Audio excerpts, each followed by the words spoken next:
So we're going to go through this 4106 again. It's been living here on the property for about the last year and a half, just in storage, and storage is never good for them. We're going to go through it and fix some oil leaks and some other things and just do some general maintenance on it.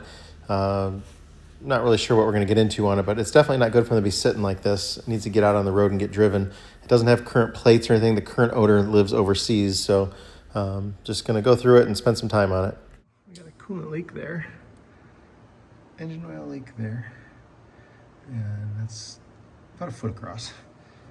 This is about 4 feet with a transmission up there, which looks like it's coming from the modulator valve on that. And then this might be a little bit of power steering here.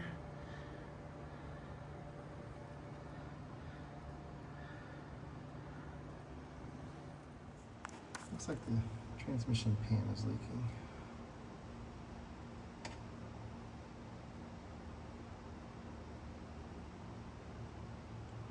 That is power steering there that was running down. Yeah, the rear end is leaking there, but it's not the pinion seal, it's the gasket between the two where the pinion goes in there. So it's like a flange gasket. But those bolts look really crispy, and that looks hard, like it's gonna be hard to get off. Was there any water in any of them? I don't think so. The one that looks... Any of them would probably be this one. that's the one, yeah, because it looks a little... We'll have to dump They're them. in the order of where they Yeah, came out, so. we'll dump them all the way out. This power steering is leaking here from this. There's a little O-ring up underneath there. We just got to pull it out and replace the O-ring. I keep a couple of these O-rings in stock for this. They're special. Is it sliding? Yeah.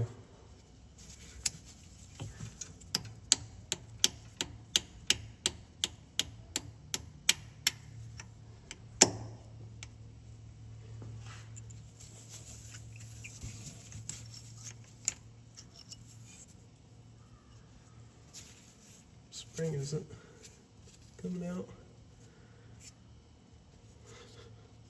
The Comes capsule? out though. Yeah. Get a magnet.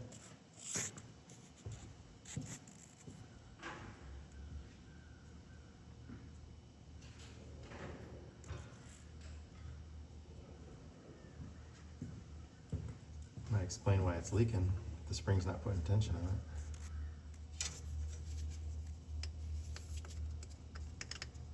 Push it down a little and maybe it'll pop out.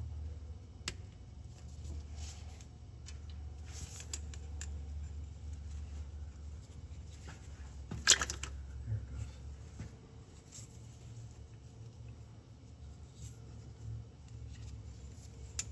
goes. There's no ring on that and this, right? Huh? There's no ring on that. Yeah, it's very plasticky.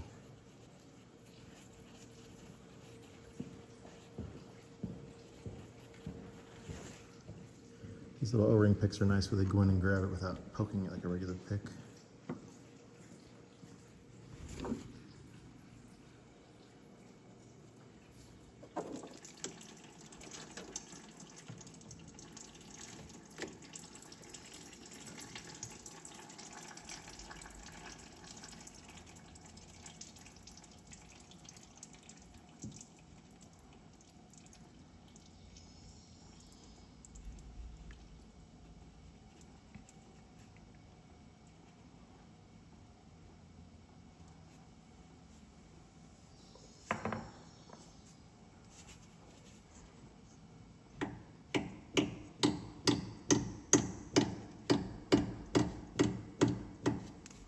Moving? A little bit. You want me to tap it for you? A lot of people have asked about our dog Leroy, how he's doing. So he's our St. Bernard. He's almost 11 years old, so he's definitely an elderly dude. But he's getting a little cranky in his old age, but he's doing real well health-wise. This video is sponsored by Dr. Marty, Nature's Blend. Our dog Leroy absolutely loves this dog food. He's such a picky eater, we could never force him to eat anything he's not interested in, and he absolutely loves us, so he's not a paid actor. If you're one of the millions of dog owners, you're likely aware that maintaining a healthy dog can be complicated. Joint discomfort, bad odor, lack of energy, smelly breath are just a handful of the troubles that a dog could experience. But what exactly separates a healthy dog from an unhealthy dog? According to Dr. Marty Goldstein, one of America's most renowned holistic veterinarians, there is one potentially dangerous substance which is found in many dog foods that you should stop feeding your dog immediately. If your dog has been feeling tired and not having the energy it used to, this one compound could be the reason. Many dog food manufacturers have this substance in their dog foods, and it's one that most dogs consume on a daily basis. This is something that is not being reported by most mainstream media and big dog food manufacturers. After years of research, Dr. Marty has decided to release an informative video to the public, free and uninterrupted, showcasing exactly which foods you should stop feeding your dog. He explains why you need to be feeding your dog Nature's Blend, which you can find out right now by going to healthydog1.com/bus or by clicking the link in the description box below. That's healthydog1.com/bus. Just by making this one simple change he made to help support dogs' overall health, you can also do the same change right in your own home, and it just takes a few minutes a day. Go find that video at healthydog1.com/bus or click the link in the description in the video below. You won't believe how simple this is. So Miss Bud is I think it's a 1961 4106. 4106 is known as the sports car of buses. When it came out, it was the first 8V71 bus that was available that General Motors had made, and it really would fly. Everything else had a 6-cylinder in it, so this was a big improvement on the horsepower and lightweight, aluminum body, monocoque construction, so it's like an airplane fuselage. There's no steel frame or anything under there. Airbag suspension, and this thing really was way ahead of its time. Great bus. This was Miss Bud, originally for Anheuser-Busch racing team, the Hydroplane Unlimited. Bernie Littles, this was his personal coach that he would travel around with when they took the boat to, the hydrofoil boats to the races and stuff. So Lance used to own this. He sold it a couple years ago. The new owner is currently in Qatar, but he's planning on coming here and traveling in the United States, vacationing with this bus. Converted by Custom Coach.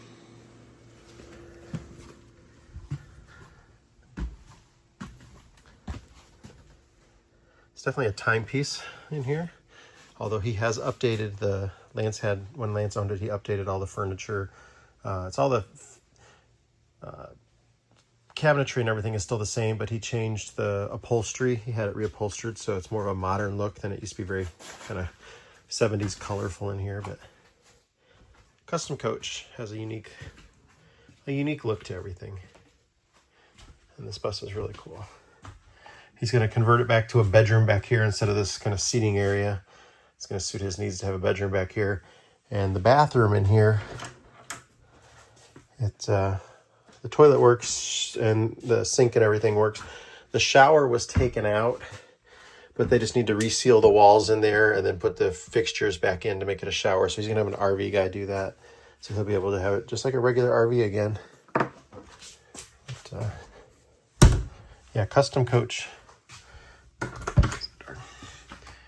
Very unique look to it, but for being a time capsule and then having the updated upholstery really makes a big difference in here.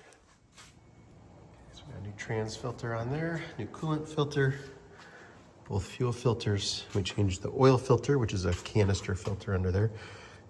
We changed the engine oil. We'll still have to top it off. We fixed a coolant leak. This clamp was maxed out. It was all the way squeezed tight and it wasn't shut it off. So we got that fixed. And we tightened up bolts on the oil pan, cover on the inspection plate cover was leaking. Tightened up old bolts on the oil pan itself on the transmission as well. We fixed the power steering leak that was up there. We tightened up a connection on the power steering there where it was leaking. Topped off the power steering fluid. We've ordered a new transmission modulator valve. The O-ring gasket seal kit for it because that's leaking. And then we also looked at the rear end, made sure it was full. There's a little bit of an oil leak on the rear end, but it's not worth messing with. A lot more expense than what's involved in to repair it for just a tiny leak. It's coming from the gasket between the pinion, so it's not a seal. And all the bolts on it are really crusty and crispy, and I don't want to, I'm not even sure they're going to come off. So we surfaced the oil bath air filters up here. We took them all down, emptied them all out, cleaned all the dirt out. You want to make sure you don't have any water in the bottom of them because the water goes to the bottom and then it rusts out the metal pans on it. These 4106s are kind of crazy because that engine is like tipped over on its side. So like normally where that blower's at like that, that's what would be the flat middle of a bus engine. So it'd be like that, but it's all the way clocked over like this. So you can see the valve cover in the top back there is going this way, and this one's way down here dumped on its side. So it's a V motor way turned over on its side. And then the transmission's even weirder. It's a left-handed rotation engine. And the transmission goes into the differential at a 45-degree angle. So it goes in at a 45-degree angle instead of normally a differential just comes right in at a 90. This comes in at a 45 from the side. So the drive shaft is all the way over here going into the rear end at an angle like that. They call it a V drive. But yeah, it's very, very unique for GM buses to be like that.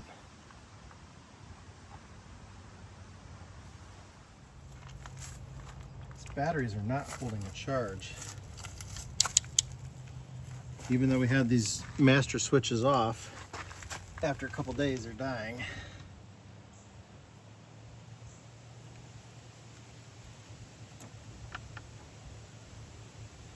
It's 10.19.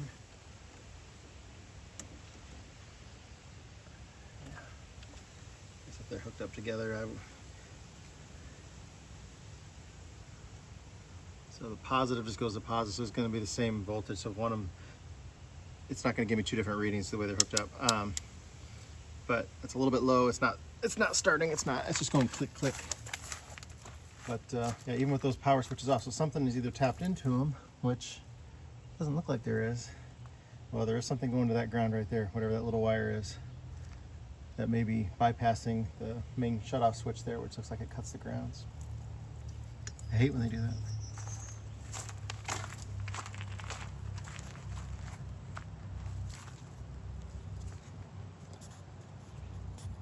Okay, I'm gonna throw a jump pack on here real quick.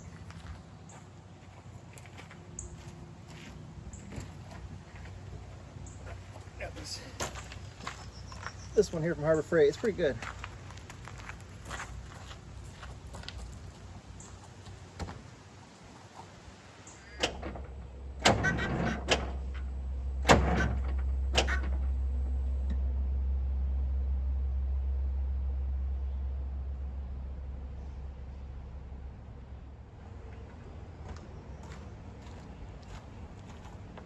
That's too dead for even the jump pack. Oh, that's where we spend more time trying to get things to start with batteries. So we're gonna use this little jump power pack here to power the battery charger. You probably gotta press that AC, yeah. 50? 50 amp, yeah.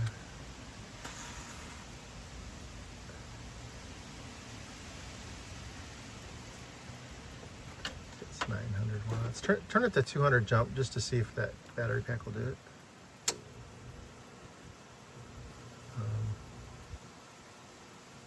It's doing it. It's not doing it anymore. It clicked off. Yeah. Yeah. I had a feeling 200 amp was too much for that thing, but it did it for a little bit. Yeah, we'll let it charge for about an hour at 50 amp and then we'll come back and check it.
did notice there's no radiator shroud for the fan shroud on the radiator on this bus.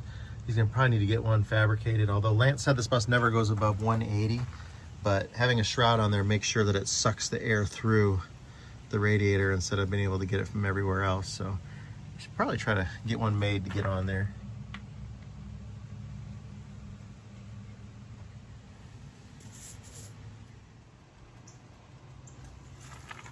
So I guess what I'm gonna do is I'll charge these batteries all the way up and then disconnect them totally. Take everything, the wires off of them, and let them sit for like a week and then check them and see if they're not holding a charge. Because it's either the bus is drawing something down or the batteries just aren't holding a charge. Judging by the looks of the tops of them, we should probably check the water levels in them too, because it looks like they've kind of boiled over a little bit at different points. They're older too. I think I was with Lance when he bought those. I want to say it was probably 5 years ago, maybe 6 years ago, maybe more. Let's see if there's a date code on them. Yeah. What does it say? June of 2000. What does it say? 18? Yeah. They've been around for a while.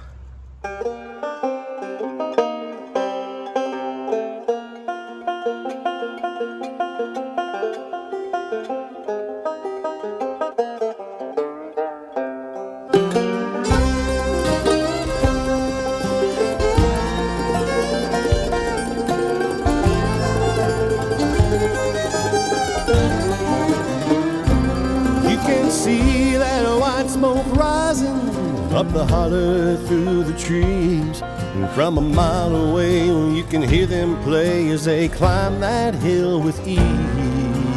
But at the top of that mountain there's a new life waiting for those who can make the run. If they can make it to the top, Scott will put them in the shop till their new life has begun.